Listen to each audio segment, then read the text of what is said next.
ka. Halika na, umupo ka na. Oo, sige.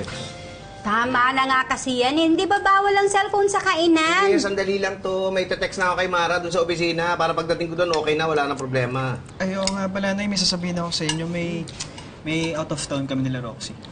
Kailan yan? Sa linggo. Ha? Sa linggo? Hindi pwede. Bakit, Nay? Ano ka ba? Meron tayo. Ay, oo nga pala. Sige, papa-schedule ko na lang. Ikaw talaga makakalimutan mo pa, ha? Ako po, hindi ko nakalimutan. Oops, yabang. Siyempre, hindi mo makakalimutan kasi puro pagkain na naman. Ay, tama na kayong dalawa. Baka mamaya marinig kayo ng tatay nyo. Ay, hindi pala kayo maririnig kasi busy sa kati-text eh. Ano, hindi? Narinig ko yon. May pinagtatalunan nyo. Si Kuya po kasi nakalimutan yung tungkol sa linggo. Bakit? Ano yung linggo? Ay, huwag mong sabing nakalimutan mo rin. Ako? Hindi. Ba't ko naman makakalimutan yun? Yung pa ba naman makakalimutan ko? Sigurado ka, alam mo pinag-uusapan dito. Oo. Alam mo kung anong meron sa linggo? Oo. Ano ba meron sa linggo? Saan, Pits? Dito sa opisina? Hindi, sa bahay. Sa bahay nyo? Ano meron? Tinatanong nga ko. Hindi kasi meron to mangyayari. May event. Oh. Sa bahay, sa linggo. Tinanong ko ni Elsa kung alam ko. Sabi ko, oo, pero wala akong maalala eh. Bira ka, di mo pala alam. Bakit ka umuo? Ako kilala mo naman yung asawa ko eh. Mamaya importante sa kanya yun. Tapos hindi ko na naman maalala kung ano. Nayari na naman ako. Ikaw ba, may naaalala ka? Wala eh. Teka, may kainan ba yan? May handaan ba yan? Meron. Malaking okasyon nga raw eh. Kaya merong handaan. Kasi importante yata para sa... Pero dapat alam ko yun eh. Teka, kung malaking okasyon na may handaan, alam ko na ibig sabihin yan. Talaga, ano ibig sabihin? Ang ibig sabihin yan, kailangan kong pumunta dahil libre kain. Pits, bang anong oras yan? Yun lang. May alam ka bang okasyon sa bahay ng June 18? June 18, sir. Oo. Wala, sir. Wala po. Nung nakaraang taon, saan ba kami nandoon nung June 18? Tignan mo nga. Ito, June. Oo. Naku, sir, Sabado yun. Wala rin po. Di ko po masasagot, sir. Kasi wala po tayong pasok nun. Ay, ako sir, may naaalala ko June 18 last year. At sige, ano yun? Yan po yung date na pinaasa po ako ng aking papang salesman ng sapatos. Sabi po niya, may forever daw kami. Tapos nung nag-endo siya, nag-end of love na rin kami. Lumayas, tangay lahat ang mga regalo ko. Wala namang kinalaman sa amin yun eh. Yun po yung naaalala ko, sir. Ayan, yan ang napapala mo dahil ang hilig mo kasing maniwala agad-agad. Hindi ako basta-basta naniniwala. Okay, tama na yan. Salamat sa inyo, ha? Welcome po, sir. Ay, madali nga maniwala. Ba't ako magpapasalamat? Wala ka namang naitulong sa akin. Bumalik na kayo sa mga lugar nyo. Sir, dito po ang lugar namin. Kayo po ang wala sa lugar.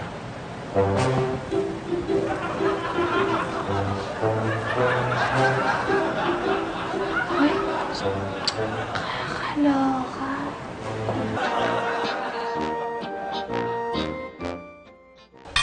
Baby, nailabas mo na ba yung set ng platong napamili natin? Ay, opo, ma'am. Pati yung mga kutsara at tinidor. Nahugasan ko na po. Oh, buti. Kakailanganin natin ng mga yun sa linggo, ha?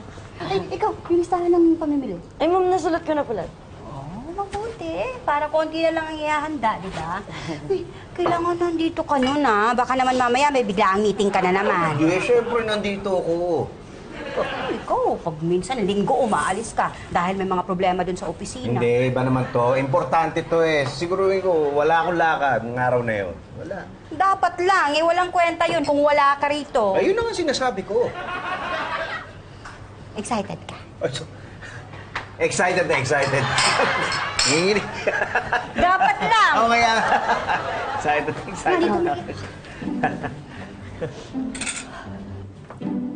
Baby. Huwag ka maingay, ha? Ano yung okasyon sa linggo? Sir, hindi niyo po alam. Ay, wala! Eto, si baby masyado excited para sa mangyayari sa linggo. Ikaw naman, relax ka lang. Huwag ka masyado, mas nanginginig pa sa akin.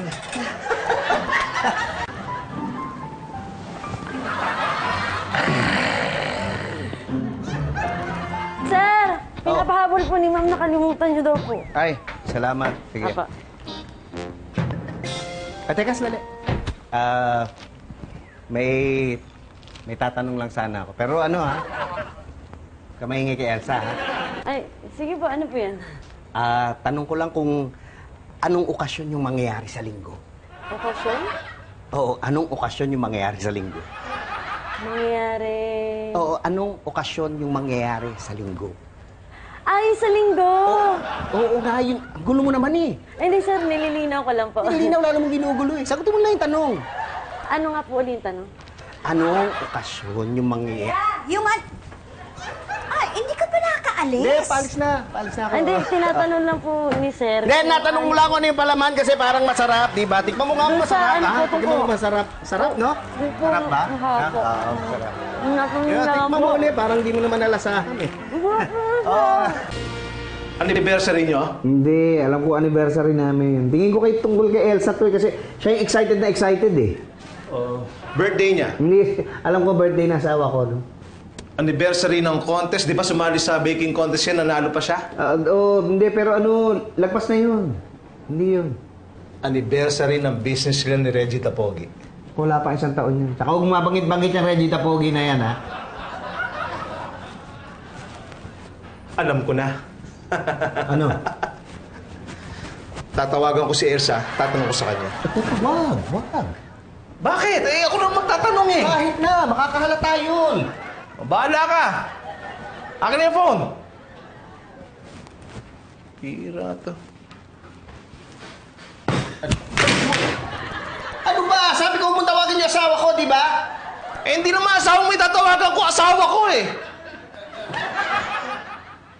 Nasira. Ang kulit mo eh. Tatanong kayo. Di na, wala na. Sa? Oh, antok ka na ba? Uy. Ikaw ba? Ako, hindi. Naku, gising na gising pa nga ako eh. Parang gusto ko magyayasa ng... Ano? Ayan ka na naman, ha? Kaso nga, antok nga ako. Pwede bukas na lang. Sayang. Taas pa naman ang energy ko. Ay! Teka, naisip ko nga bigla. Nakaka-excite yung para sa linggo. Ikaw, excited ka? Oo. Siyempre, excited ako. Siguro nagtataka ka kung ba't ko sinasabi yung mga detalye ngayon. Alin yun? Anong detalye? May sinabi ka ba detalye? Anong detalye? Ayun na! Maghahanda ako, meron tayong mga regalo, may munting salo-salo, para medyo maiba naman yung pagse-celebrate natin, di ba? Oo nga. Kasi nakakasawa na rin yung puro sorpresa, ganun. Okay ba sa'yo yun, yung walang sorpresa? Ha? Oo, okay sa akin. Mas okay sa akin yun, yung walang sorpresa. Oo. Buti naman. Akala ko kasi hindi ka papayag eh, yung ayaw mo yung ganun. Hindi. Ba't naman ako di papayag? Ako pa. Ikaw ba? Ano bang plano mo? Paano mo bang gustong i-celebrate yun? Yung alin? Yung sa linggo nga. Anong plano mo? Baka, Hindi, bukas lang natin pag-usapan kasi antok na ako eh. Ha? Kasasabi mo lang sa akin, gising na gising ka pa. Hindi, wala nga ako energy. Sige, good night. Good night.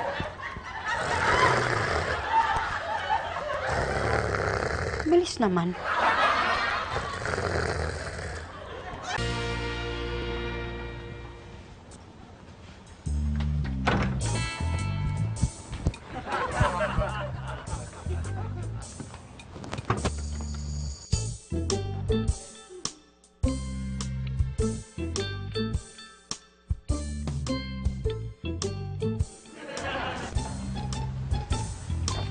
Pitch! Ano ka, bakit ka nagugulat? Di, tatanong ko lang. O, ano na balita? Nalaman mo na kung anong okasyon ngayon? Di pa nga, kaya nga maaga ako gumising eh. Pipili ako ng regalo. Hindi ko alam kung dito ibibigay ko eh. Oh! Bakit may Merry Christmas dito? Eh, malabo namang Pasko. Wala yung natataranta na ako eh. Pagka nalaman ni Elsa, hindi ko alam kung ano yung okasyon sa linggo eh. Malamang magalit sa akin yun. Kaya nilahat ko na. Pitoy! Oh! Ano yan? Ito, wala. Doon tayo sa loob. Sige, susunod ako ha. Uy! Ay, ano ka ba? Ang sakit eh.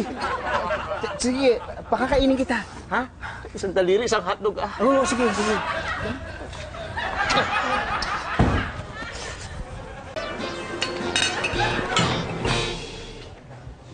Hindi, ikaw nagkaano eh. Dapat Happy Father's Day! Ay! Ay! Ay! Nakita mo! Father's Day! Ay, thank you! Thank you! Uy, thank you! Thank you! Thank you! Salamat! Uy, uy! Naku, pare, matching pa. Salamat! Salamat! Happy Father's Day! Ay, thank you! Thank Gulat you. ka, no? Ako nung hindi. Mamayang hapon pa yung party. Alam ko, pero hindi naman ako nagulat. Alam ko naman kung anong okasyon ngayon. Diba? Ready ka para dito? Ready ako! Nakahanda ako dito! Ay, sabi mo eh. Oh, di ba? Alam ko yan. Ako, salamat sa mga regalo niyo. Ha? Thanks na lang. Sir? Sir, para saan itong mga regalo? Oh, Kailangan ibalik mo sa ano yan? wala, hindi. Wala. Ano yan? Hindi, Ikaw, hindi. alam mo, Ha? umamin ka na. Booking ka na eh. Matagal ko nang alam na hindi mo talaga alam kung ano okasyon ngayon. Alam ko kung ano okasyon ngayon. Pambihira ka naman. Naalala mo yung binigay ko sa'yo. Yung introduction, sabi ko. Introduction yun para dito. Kasi pinaghandaan talaga kita. Oh, congratulations. What an achievement. From a proud husband for a very special wife. Merry Christmas.